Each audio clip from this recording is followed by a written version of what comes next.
Hello ಸ್ನೇಹಿತರೆ, welcome back to GS kitchen vlogs and creations. ಸ್ನೇಹಿತರೆ, ಯಾರೆಲ್ಲ ಹೊಸದಾಗಿ ನಾನು ಹಾಕುವಂಥ ವೀಡಿಯೋಸ್ನ ನೋಡ್ತಾ ಇರ್ತೀರಾ, ದಯವಿಟ್ಟು ಸಬ್ಸ್ಕ್ರೈಬ್ ಮಾಡ್ಕೊಂಡಿಲ್ಲ ಅಂದರೆ ಸಬ್ಸ್ಕ್ರೈಬ್ ಮಾಡಿಕೊಂಡು ವೀಡಿಯೋನ ನೋಡಿ ಅಂತ ನಾನು ಕೇಳ್ಕೊತೀನಿ. ಮತ್ತು ಇವತ್ತಿನ ವೀಡಿಯೋದಲ್ಲಿ ನಾನು ನೋಡಿ ಈ ರೀತಿ ಸಾಫ್ಟಾಗಿ ಮಾಡುವಂಥ ಗಿಣ್ಣನ್ನು ಯಾವ ರೀತಿ ಮಾಡೋದು ಅಂತ ಈ ವಿಡಿಯೋದಲ್ಲಿ ತಿಳಿಸ್ಕೊಡ್ತಾ ಇದ್ದೀನಿ. ಹಾಗೆಯೇ ಈ ಗಿಣ್ಣ ಮಾಡ್ಕೋಬೇಕು ಅಂತಂದರೆ ನೀವು ಹಸು ಕರು ಹಾಕಿರುತ್ತಲ್ವ, ಅದರದ್ದು ಮೊದಲನೇ ದಿನ, ಎರಡನೇ ದಿನ ಮತ್ತು ಮೂರನೇ ದಿನದ ಹಾಲಲ್ಲೂ ಕೂಡ ಮಾಡ್ತಾರೆ ಅಂತಾರೆ. ಅದು ನಂಗೆ ಗೊತ್ತಿಲ್ಲ. ಮೊದಲನೇ ದಿನ, ಎರಡನೇ ದಿನ ಮಾಡುವಂಥ ಹಾಲಲ್ಲಿ ತುಂಬಾ ಒಳ್ಳೆಯಾಗಿ ಸಾಫ್ಟ್ ಆದಂಥ ಒಂದು ಗಿಣ್ಣನ್ನು ನಾವು ರೆಡಿ ಮಾಡ್ಕೋಬೋದು. ಇದನ್ನು ನಾನು ಊರಿಂದ ತರಿಸ್ಕೊಂಡಿರೋದು. ನಮ್ಮ ಮಾವರದು ಹಸು ಕರು ಹಾಕಿತ್ತಂತೆ. ಸೊ ಹಾಗಾಗಿ ಅದೇ ಟೈಮ್ಗೆ ನಮ್ಮ ಮನೆಯವರು ಕೂಡ ಊರಿಗೆ ಹೋಗಿದ್ರು. ಅಲ್ಲಿಂದ ಅವರು ಕೊಟ್ಟು ಕಳಿಸಿರೋಂಥ ಹಾಲು ಇದು. ಅದರಿಂದ ನಾನಿವತ್ತು ಗಿಣ್ಣ ಪ್ರಿಪೇರ್ ಮಾಡ್ಕೋತಾ ಇದ್ದೀನಿ. ತುಂಬಾ ಸಾಫ್ಟಾಗಿ ತುಂಬಾ ಚೆನ್ನಾಗಿ ಬಂದಿತ್ತು ಗಿಣ್ಣು ಅಂತಲೇ ಹೇಳ್ಬೋದು. ಸೊ ಬನ್ನಿ ಈಗ ಯಾವ ರೀತಿ ಮಾಡೋದು ಅಂತ ನೋಡ್ಕೊಂಬರೋಣ. ಇದಕ್ಕೆ ನಾವು ಬಳಸ್ಕೊಳ್ತಾ ಇರೋದು ಬರೀ ಕೇವಲ 3 ಪದಾರ್ಥಗಳಷ್ಟೇ.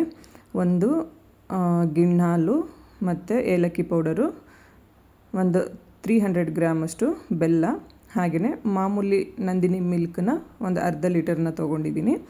ಆದರೆ ಇಲ್ಲಿ ನಾನು ಅರ್ಧ ಲೀಟರ್ನೂ ಹಾಕೋತಾ ಇಲ್ಲ, ಒಂದು 1/4 ಲೀಟರ್ ಅಷ್ಟೇ ಯೂಸ್ ಮಾಡ್ಕೋತೀನಿ ಈ ಹಾಲಲ್ಲಿ. ಯಾಕೆ ಅಂತ ಕೂಡ ಹೇಳ್ತೀನಿ, ಯಾಕೆ ನಾವು ಆ ಹಾಲನ್ನು ಕೂಡ ಇದ್ರ ಜೊತೆ ಯೂಸ್ ಮಾಡ್ಕೋಬೇಕು ಅಂತ.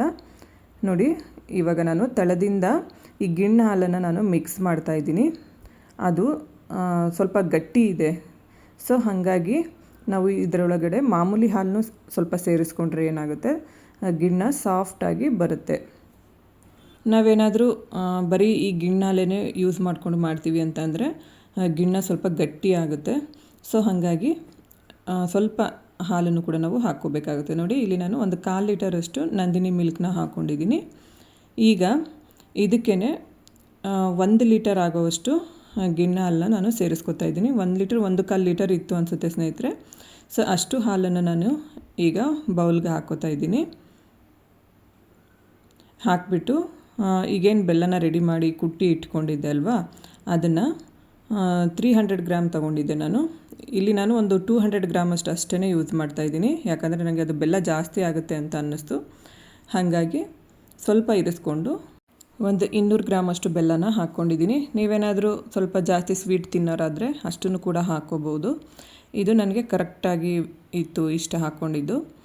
ಈಗ ಚೆನ್ನಾಗಿ ಒಂದು ಸರಿ ಮಿಕ್ಸ್ ಮಾಡ್ಕೋಬೇಕು. ಮಿಕ್ಸ್ ಮಾಡಿಬಿಟ್ಟು ಹಾಗೆಯೇ ಒಂದು 5 ನಿಮಿಷ ಅಥವಾ ಒಂದು 10 ನಿಮಿಷ ಬಿಡೋಣ. ಯಾಕಂದರೆ ಬೆಲ್ಲ ಪೂರ್ತಿಯಾಗಿ ಕರಗಬೇಕು. ಸೊ ಹಾಗಾಗಿ ಈಗ ಬೆಲ್ಲ ಆಲ್ಮೋಸ್ಟ್ ಕರಗಿದೆ. ಇದನ್ನು ನಾನು ಯಾವುದು ಒಂದು ಬಟ್ಲಲ್ಲಿ ಮಾಡಬೇಕು ಅಂತ ಅಂದ್ಕೊಂಡಿದ್ದೀನೋ ಆ ಬಟ್ಲಿಗೆ ಸೋಸ್ಕೊಂಡು ತಗೋತಾ ಇದ್ದೀನಿ. ಹಾಲು ಕರಿಬೇಕಾದ್ರೆ ಇರ್ಬೋದು ಅಥವಾ ಬೆಲ್ಲದಲ್ಲಿರ್ಬೋದು ಸ್ವಲ್ಪ ಗಲೀಜು ಅಥವಾ ಸತ್ತೆ ಏನಾದರೂ ಬಿದ್ದಿರುತ್ತೆ ಅಲ್ವಾ, ಬೆಲ್ಲದಲ್ಲಿ ಸ್ವಲ್ಪ ಒಂದೊಂದು ಸರಿ ಕಲ್ಲೆಲ್ಲ ಇರುತ್ತೆ. ಹಾಗಾಗಿ ಒಂದು ಸರಿ ಸೋಸ್ಕೊಂಡು ಹಾಕ್ಕೊಂಡ್ರೆ ಒಳ್ಳೆಯದು. ನೋಡಿ, ಇಷ್ಟ ಆದಮೇಲೆ ಕೊನೆಯದಾಗಿ ಇಲ್ಲಿ ನಾನು ಏಲಕ್ಕಿ ಪೌಡ್ರನ್ನ ಹಾಕೋತಾ ಇದ್ದೀನಿ. ಈ ಏಲಕ್ಕಿ ಪುಡಿ ಹಾಕೋದ್ರಿಂದ ಒಂದು ಒಳ್ಳೆ ಟೇಸ್ಟ್ ಬರುತ್ತೆ ಮತ್ತು ಒಂದೊಳ್ಳೆ ಫ್ಲೇವರ್ ಕೂಡ ಇರುತ್ತೆ ಅಂತಲೇ ಹೇಳ್ಬೋದು. ಇಲ್ಲಾಂದರೆ ಹಾಗೆ ಹಾಲು ವಾಸನೆ ಹಾಗೇ ಇರುತ್ತೆ. ಸೊ ಹಾಗಾಗಿ ತಿನ್ನೋಕ್ಕೆ ಅಷ್ಟು ಇಷ್ಟ ಆಗೋದಿಲ್ಲ. ಏಲಕ್ಕಿ ಪೌಡ್ರು ಯಾವುದೇ ಕಾರಣಕ್ಕೂ ಮಿಕ್ಸ್ ಮಾಡ್ದೇ ಹಾಕ್ಕೊಳ್ಳಿ. ಈಗ ಕುಕ್ಕರ್ ಒಳಗಡೆ ಒಂದು 1/4 ಲೀಟರಷ್ಟು ನೀರು ಹಾಕಿ ಅದರೊಳಗಡೆ ಒಂದು ಜಾಲರನ್ನ ಹಾಕಿ ರೆಡಿ ಮಾಡಿ ಸ್ವಲ್ಪ ನೀರನ್ನು ಬಿಸಿ ಮಾಡ್ಕೊಂಡಿದ್ದೀನಿ. ಆ ಬಿಸಿಯಾಗಿರುವಂಥ ನೀರೊಳಗಡೆ ನಾನು ಏನು ರೆಡಿ ಮಾಡ್ಕೊಂಡಿದ್ದೆ ಅಲ್ವ ಗಿಣ್ಣು ಹಾಲು, ಅದನ್ನು ಇಟ್ಟಿದ್ದೀನಿ. ಇಟ್ಬಿಟ್ಟು ಇಲ್ಲಿ ನಾನು ಕುಕ್ಕರ್ನ ಕ್ಲೋಸ್ ಮಾಡ್ತಾಯಿದ್ದೀನಿ. ಕುಕ್ಕರ್ಗೆ ನಾವು ಯಾವುದೇ ಥರ ವಿಜಿಲೆಲ್ಲ ಹಾಕೋ ಹಾಗಿಲ್ಲ. ಈಗೇ ವಿಜಿಲ್ ಹಾಕದೇ ಇರೋ ಹಾಗೆ ಒಂದು 15 ನಿಮಿಷ, ಒಂದು 10ರಿಂದ 15 ನಿಮಿಷ ನಾವು ಅದನ್ನು ಬೇಯಿಸ್ಕೊಂಡ್ರೆ ಸಾಕು.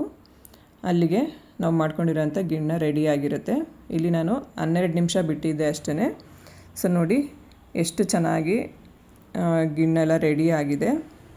ನೀವು ಇದು ಕರೆಕ್ಟಾಗಿ ಬೆಂದಿದೆಯಾ ಇಲ್ವಾ ಅಂತ ಒಂದು ಸರಿ ಏನಾದರೂ ಟೆಸ್ಟ್ ಮಾಡ್ಕೋಬೇಕು ಅಂತಂದರೆ ಒಂದು ಸ್ಟಿಕ್ ಆಗಲಿ ಅಥವಾ ಈ ರೀತಿ ಒಂದು ಚಾಕು ಆಗಲಿ ಅದರೊಳಗಡೆ ಹಾಕಿಬಿಟ್ಟು ನೋಡಿ, ಸ್ವಲ್ಪ ಕೂಡ ಕಚ್ಕೊಂಡೇ ಇದ್ದರೆ ಆಗ ನಮಗೆ ಪರ್ಫೆಕ್ಟಾಗಿ ಗಿಣ್ಣ ರೆಡಿಯಾಗಿದೆ ಅಂತ ಅರ್ಥ.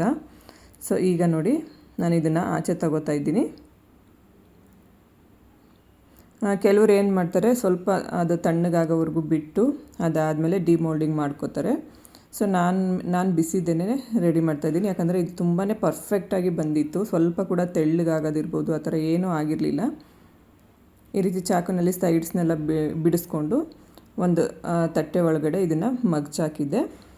ಆಗ ನೀಟಾಗಿ ಒಳ್ಳೆ ಕೇಕ್ ರೀತಿಯಲ್ಲಿ ಇದು ರೆಡಿಯಾಗಿತ್ತು ನೋಡಿ. ಈಗ ಅದನ್ನು ಕಟ್ ಮಾಡ್ಕೊತಾ ಇದ್ದೀನಿ. ಈ ರೆಡಿಯಾಗಿರೋಂಥ ಗಿಣ್ಣನ ನೀವು ಯಾವ ಸೈಜಿಗೆ ಬೇಕೋ ಆ ಸೈಜ್ಗೆ ಕಟ್ ಮಾಡಿಕೊಂಡ್ರೆ ಸಾಕು. ಮತ್ತು ಎಲ್ಲರೂ ಹೇಳ್ತಾರೆ ಈ ಗಿಣ್ಣೆ ಹಾಲಲ್ಲಿ ತಾಯಿ ಎದೆ ಹಾಲಿಗಿರೋವಷ್ಟು ಶಕ್ತಿ ಇರುತ್ತಂತೆ. ಸೊ ಹಾಗಾಗಿ ಅಪರೂಪಕ್ಕೆ ಯಾವಾಗಾದರೂ ಸಿಕ್ಕಿದಾಗಾದ್ರೂ ನಾವು ಮಾಡ್ಕೊಂಡು ತಿನ್ನೋದ್ರಿಂದ ಆರೋಗ್ಯಕ್ಕೆ ತುಂಬ ಅಂದರೆ ತುಂಬಾ ಒಳ್ಳೆಯದು.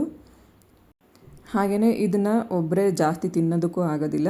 ಸೊ ಹಾಗಾಗಿ ಮಾಡಿದಾಗ ಯಾರಿಗಾದರೂ ಅಕ್ಕಪಕ್ಕ ಕೂಡ ಹಂಚ್ಕೊಂಡು ತಿಂದರೆ ಅದನ್ನು ಕೂಡ ತುಂಬಾ ಒಳ್ಳೆಯದಾಗುತ್ತೆ. ಸ್ನೇಹಿತರೆ, ಇಲ್ಲಿಗೆ ಈ ವಿಡಿಯೋನ ಮುಗಿಸ್ತಾ ಇದ್ದೀನಿ. ಐ ಹೋಪ್ ನಿಮ್ಮೆಲ್ಲರಿಗೂ ಈ ಗಿಣ್ಣೆ ರೆಸಿಪಿ ಇಷ್ಟ ಆಗಿರುತ್ತೆ ಅಂತ ಅಂದ್ಕೋತೀನಿ. ಇಷ್ಟ ಆದರೆ ಲೈಕ್ ಮಾಡಿ, ಶೇರ್ ಮಾಡಿ, ಕಮೆಂಟ್ ಮಾಡಿ, ಹಾಗೆ ನನ್ನ ಚಾನಲ್ನ ಸಬ್ಸ್ಕ್ರೈಬ್ ಮಾಡ್ಕೊಳ್ಳಿ. ನನಗೆ ಯಾವಾಗಲೂ ಹೀಗೇ ಸಪೋರ್ಟ್ ಮಾಡ್ತಾಯಿರಿ ಅಂತ ನಾನು ಕೇಳ್ಕೊತೀನಿ. ಸರ್ವೇ ಜನ ಸುಖಿನೋ ಭವಂತು. Thanks for watching.